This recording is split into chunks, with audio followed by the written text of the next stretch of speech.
What is going on, my reefing fam? March here. This is Fragbox TV. Okay, in this video, we're going to take a flight 8 hours from Toronto, and we are going to London, England, to visit my friend Paul, who owns Advanced Aquarium Consultancy, and he's up to some crazy stuff. At home, he's completely renovated and converted his garage into a seahorse breeding facility.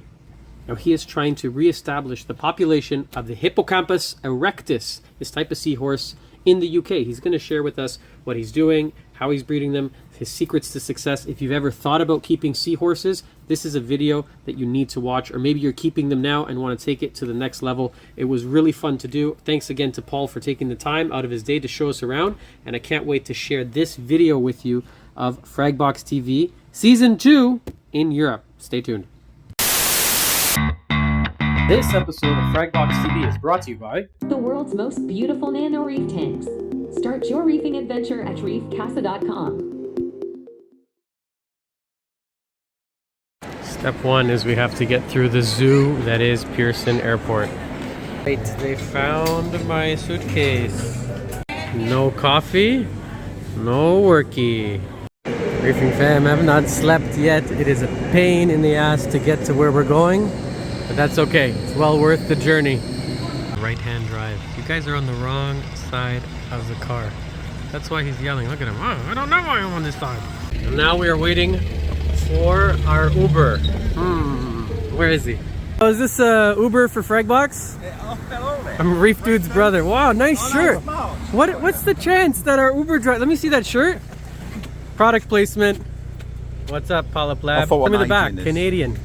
Best coral food in the world, if you guys didn't know, is coming out of Canada. You are looking for an aquarium to be installed by the wanker to end all wankers. This is it. Aquarium, stop moving.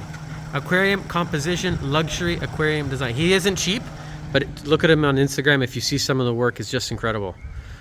Taught him everything he knows. Reefing fam, March here, Fragbox TV with the legend Paul, UK reefing fam. You can't tell that this is the UK because it's a sunny day. You guys told me that it rains here, but every time I come, it's beautiful. It's gorgeous. What are we doing today? So first of all, I thought I'd show you the new part of what I'm going to do, which is a little bit of hopefully some aquaculture. But I'm a newbie at this. This is something completely new for me. If you don't know what newbie means, it means new. Yeah. I'm going to try put subtitles on so people can understand your stupid accent. So, I'll show you. Let's see it. Just, oh. What is, hold on, what is this? This is like a shed you've converted. This is a very nice garage. Wow. What do we have here?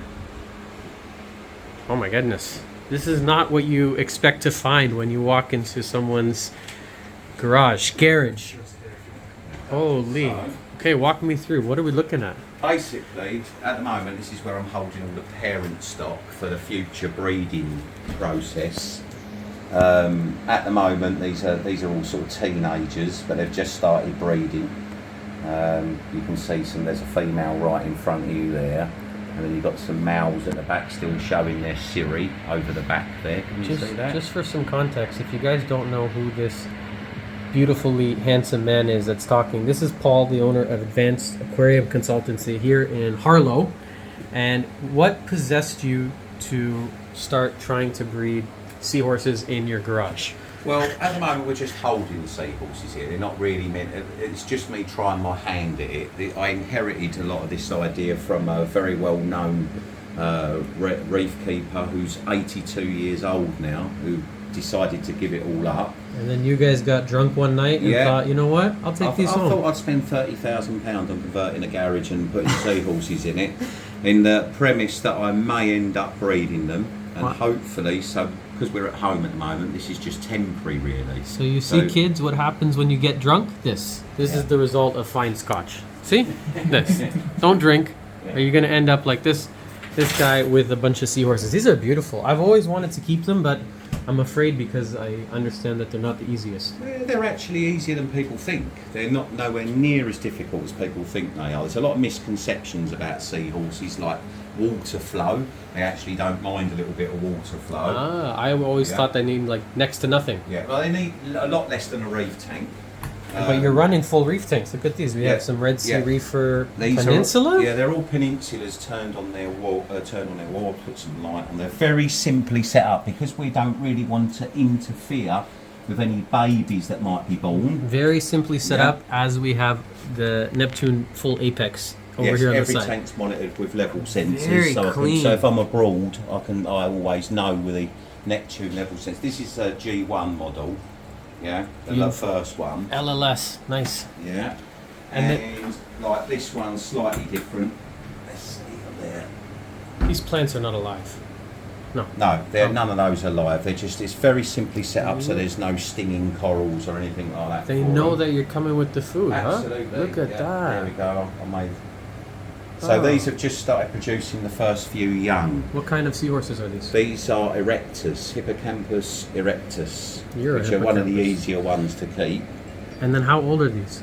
These are around about 8 months old, 9 months old, and they've just reached sexual maturity. So we're seeing babies every 2 weeks. You're saying this is only 9 months? Yeah, I've grown them. I've literally grown them from that to this within 3 months. Are any of these pregnant? Any of the males pregnant? There may be there might be one here that's showing a little bit of an extended pouch. He's going to be pregnant when they're done with this orgy. Yeah. Well, there's only 3 females in here, and the rest of them are all males, and they're literally shagging everyone. You know, the three girls are just So, but originally, these ones I had to go out and get recently from another breeder called Mickey Wells, who's in Somerset, Yeovil, and these I'm sort of using it. However, these are the originals, so these are the grandparents of every seahorse erectus in the UK. Wow. So there are thousands and thousands of seahorses were bred from these original parents. So you can see. How old are these ones? These are 4 or 5 years old and have stopped breeding now. The male's very sad, and he's slowly on his way out now. That's what happens when you stop breeding. That's it. So now with these females, I'll probably bring a new young male to soon, and try and get those going. But eventually, this is just me trying my hand at it. There's a whole system that's going in at work. We've got a new unit that's being built for all the aquaculture. What's this large black sponge? That's pumping up all the bubbles. These are called Hamburg Matten filters. They're used in the shrimp game particularly, so that they don't suck in anything that's planktonic. They're a very gentle form of filtration. And the whole idea is if I want to isolate the top tank from the sump, I can split them. So all of the sumps are actually looping on one another. So if I want to isolate the top with the bottom, let me see if I can put that on. There. So if I want to isolate the top with the bottom, I can separate the two. So this can be run as an independent aquarium if I wanted to rear fry in it. Okay. And I can then... and so you're not going to lose the fry going down? Absolutely. So basically turn off the traditional sump system and rely solely on that? Absolutely. And Genius. then it gives me a way of splitting the systems out. Yeah. Do they need the same salinity as saltwater fish and corals? No, actually they're kept much lower, about 1.022, 1.021. And how about temperature? Temperature, we're all air conditioned in here. Slightly lower, 24 degrees C, what's that, 76 Fahrenheit, something like that. So they're slightly cooler. You'll notice the whole room is temperature controlled. All of the walls have been triple insulated, so we don't have any temperature related problems. Looks like you like the gyres or the Red Sea reef waves. Well, they're just they're actually the old jump gyres. They're diffused. The idea for using it is so that they're all guarded, so there's no risk. When these were babies, you have to be careful they don't get stuck on the pump. So I see you have them kind of wrapped we've got the up. mesh, we've got the guards on them, so you can see that they won't allow anything to get sucked into it. Is this how you keep the tanks so clean? Yeah. Yeah. They're actually deliberately illuminated with freshwater lighting because that will show the best out of your seahorses. We've got blade. We've got the AI freshwater blades in the Red Sea canopy, and there's also a Reef Factory blue just to make it look pretty, if you know what I mean. How do you like the blades? I like the freshwater blades. I think some of the software was a little bit disappointing. It's true. The software weren't as good as it's not the same as an AI family member. Is the way I feel about them. Do you remember me ringing you and asking you, can you not play a schedule? Do you remember that? You can't even play a schedule on them. They're working for us now. We're only running 2. Yeah. These things are so much fun to watch. But the blades themselves I love the light output. I don't think you can beat the blade from a light output perspective. And they're so sleek. Yeah, absolutely. And of course they look really nice when they're dropped into a canopy like that as well. What are you feeding here? This is a very, very special mysis shrimp. This is actually collected by a gentleman in Wales for me on the west of the country, and it has a proper marine profile. Most of the mysis sold across the world is usually freshwater. And it really doesn't have the correct profile for seahorses. You really need a marine-based mysis shrimp. So these are actually collected by a guy called Ian, and he's been supplying all of the this. See how the size of the shrimps on there? They're massive. See that? So let's say They won't even suck up into a pipette. I'm a new hobbyist. I want to keep seahorses. I have no experience. What would be like your words of advice before trying to keep this sort of animal for the first time? Well, funny enough, I would say they're probably easier than people think. You should have a good sound knowledge of all of the the usual aspects of your nitrogen cycle. You got your live You rock. shouldn't. I use live rocks. These are actually aquacultured live rocks that are very dense, that will have no pests in them. Except So they're like a sort of cement. one little peppermint Well, shrimp. yeah. Again, over here now, we can't get legally true peppermint shrimp. Lysomata are currently banned into the UK. So That's a whole nother video. Right, so I've got now, in these systems, there's actually a pair of Bangui cardinals, the males behind this gyra at the moment. I see one over there. So I've got a pair of those that I'm going to have a play with, and then I've also got the tuxedo urchin that I want to learn to spawn, and also the peppermint shrimp I want to learn to spawn. So I thought I'd start with 3 relatively easy subjects. Seahorses are probably one of the easiest animals to get involved with aquaculture. Huh. And so what's the end But there goal here? is a really special fish down here. These are my Jan's flame pipes. He might run away and hide. Come back. Let's see, he might come out, we'll see. There he is. I don't have a There lot of we luck are. with pipefish. So, there he is. Look, there's a Jan's flame pipefish. Beautiful. Yeah. So those as well, they're also in very short supply. You'll have to ask Pat if he can get you those. They're an extremely difficult fish to get, as I'm sure Pat will confirm. But yeah, hopefully one day I'll have a go with breeding the Jan's flame pipes. And as I said, these tuxedos, the tuxedo sea urchins, I want to have a go at spawning as well. So at the moment we're just holding stock in here. Are you water changing these? Because I don't Yes. see any bins anywhere. Well, it's all automatic. All of it comes from behind here where there's the coving. Right I've there. been drain every system down. Oh, smart. And then what brand of salt? Red Sea Blue Bucket. Red Sea just Blue a nice Bucket. flat, yeah, just a simple, lower salinity, very, very simple. A bit like setting up a tropical freshwater aquarium is what I would say, but with salt in it. That's all. It's same principles. And so you set this up, let's say you master breeding the seahorses. What is that going to translate to? You're going to have them for sale in the store, and this is like your practice sort of Yeah, setup. this is practice. I'm literally practicing at the moment. Again, fire shrimps was another thing that I might want to have a go of aquaculture. So I've started bringing in broodstock of the crustaceans as well as the seahorses. But eventually the shop where we're going to next door, I've just secured the other unit, and that's going to be for culturing the seahorses more professionally. At the moment, this is literally me just having a play. But we've had a few babies, as I'll show you in a minute. So we had 80, 90 babies, but the rule of thumb in the wild is 1 in every 1,000 erectus seahorses will make it. Most of them will die, or get eaten, or one thing. So my ratio when I first started was about 30%, and now I'm down to just 10 left out of the first batch, which is fairly common. The first time you ever breed them, you're unlikely to bring up very few. And it's usually down to the age. So where they're teenagers, the fry are much smaller.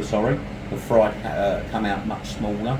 And as the seahorses mature, you'll tend to get larger fry, and they're easier to feed. Let's see some babies. Right, I'll show you. I'm monitoring all of the. Oh, that is sick. With a So we little now iPad. got that. So we've always got, if ever we need to, we've got each system being monitored. Does it work on the second page or not? Do you know? No. Unfortunately, Is this set up by- Neptune when they recently did their update, meant that a lot of iOS devices then became obsolete. Yeah. So we've now got our upgrade. You can see where we get all the notifications come in. Is this set up by Aquarium Composition? Yeah. Joe. If you need help on converting your garage into just instead of holding rubbish and you want it to hold your crazy fucking seahorse idea, this is where you go look.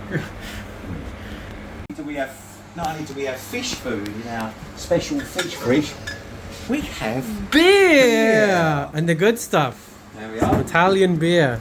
Oh, grazie mille. Io mi piace bere. Oh, grazie mille tesoro. You got on the wrong fucking tray. Check out these. These are the babies. Oh my goodness, they're so small. How old are they? These are 4.5, 5 weeks. They literally grow about 3 mil a day if you get them right. Is to say the biggest one, they're about 3 to 4 weeks roughly. There's one there, you can see its belly's orange. That's where it's actually filled with artemia. I'll see if I can go and get some food. 1 minute, I'll get some food. This is also quite a simple setup. Look, in terms of filtration, it looks like on this side just a bubbler, and then the same sort of Hamburg manifilter, and that's it. There's no live rock, there's no bacteria blocks, there's no marine pure. Very, very simple setup. And there's a little bit of food. I don't know if you'll be able to pick that up on the syringe, but maybe. Probably not. So there we are. We'll give him a little feed. It's funny because Patrick just messaged me this week that he's got seahorses in stock again. They're very difficult to get a hold of now because of CITES regulations. The international trade in seahorses is fiercely controlled. Wow. Which is why it's worth having a go at trying to breed them. That's why I'm getting into it. Because we may see a worldwide ban. Oh yeah. Oh, so you're trying to do it preemptively? Yes, I believe that you won't see these at all in international trade whatsoever before long. So it would really make sense if you are a wholesaler. I mean, that's a beautiful little one. That one you just fed as well. Then did you see that? Yeah. Just fed. If you guys are interested in these, or you want maybe more information on keeping them, you can reach Paul at Advanced Aquarium Consultancy. His email is sales@aac-online.co.uk. Sales at AAC- online.co.uk or Advanced Aquarium Consultancy. Go through the contact page, and I'm sure they will help you out with your new seahorse adventure. And I think that's it. We'll wrap up this video. Very different sort of video than we normally do. Really, really interesting. We hope you enjoyed it, and we will see you guys back very soon on the next episode, because now we're headed off to his shop to go do a 1-year video wrap up. If you didn't see the first one, you have to check it out. It's called The Nicest Saltwater Aquarium Store. The name of that video is very deserving. It's the second most popular video we've ever done on the channel. I think we're approaching 80,000 views now, and it's just it's almost like a video. Grab some popcorn, grab a beer. It's an hour long of just reefing and coral knowledge and nonstop. And now we're gonna go do the 1-year follow-up to see what's new. Thanks for watching this episode, and we'll see you guys back here on Fragbox TV. Bye for now.